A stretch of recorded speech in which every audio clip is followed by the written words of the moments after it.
මනස ගැන කතා කරන ඕනෑම වෙලාවක අපේ මතකයට එන ශ්‍රේෂ්ඨ නාමයක් තමයි සිග්මන්ඩ් ෆ්‍රොයිඩ්. ඔස්ට්‍රියා එක්සත් රාජධානියේ කොටසක් වුණ මොරෝවියා නම් කුඩා නගරයේ 1856 මැයි මාස 6 වන දින මෙලොව එළිය දුටු ඔහු ජීවිත කාලයම ගත කරේ වියානා නගරයේ. මනෝවිශ්ලේෂණවාදයේ පියාවන මොහු මෝහන විද්‍යා අංශයෙන් වගේම ස්නායු හා මොළය ආශ්‍රිත ආබාධවලටත් ප්‍රතිකාර කරා.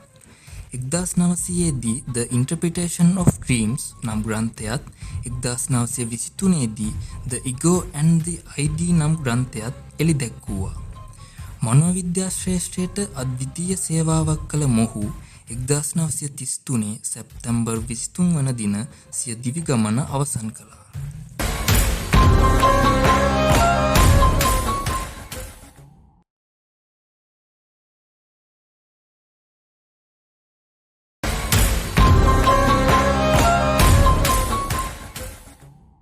හරි අපි වැඩසටහන ආරම්භයේ ඉඳලම කතා කරේ මනස කියන්නේ මොකද්ද මානසික රෝගයක් කියන්නේ මොකද්ද වගේ කරුණු කීපයක් කතා කරා.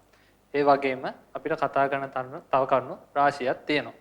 හැබැයි අපි මෙන්න මේ වෙලාව වෙන් කරගත්තේ මානසික රෝග වැළඳීමට හේතු මොනවද කියලා කතා කරන්න. හරි. එහෙනම් අපි බලමු මේ මානසික රෝග කියන දේවල් කොහොමද හැදෙන්නේ අතර. ඉතින් මිනිස්සු අපි දකිනවා දැන් සමාජයේ විවිධ දේවල් මිනිස්සු කතා වෙනවානේ.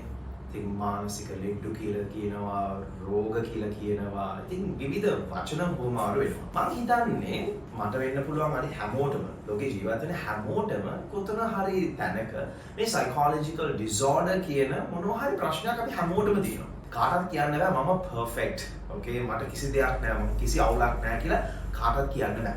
ඉතින් ඒ නිසා මේක මුලින්ම අපි තේරුම් ගන්න ඕනේ. ඔව් අපි අද මනස්මානය තුලින් කතා කරේ මනසේ ගැඹුරු තැන් ගැන. ඒ වගේම මනස කියන්නේ අපිට අතින් අල්ලලා බලන්න බැරි අතිශය සංකීර්ණ පද්ධතියක්. ඒ වගේම මෙන්න මේ මනස කියන එක නිරෝගීව තියාගන්න එකත් ලේසි වැඩක් නෙවෙයි.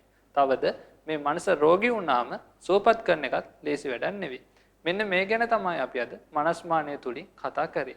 ඒ වගේම මේවට කරන්න පුළුවන් ප්‍රතිකර්ම ගැනත් අපි ඔයාලව අද දැනුවත් කරන්න හිතුවේ.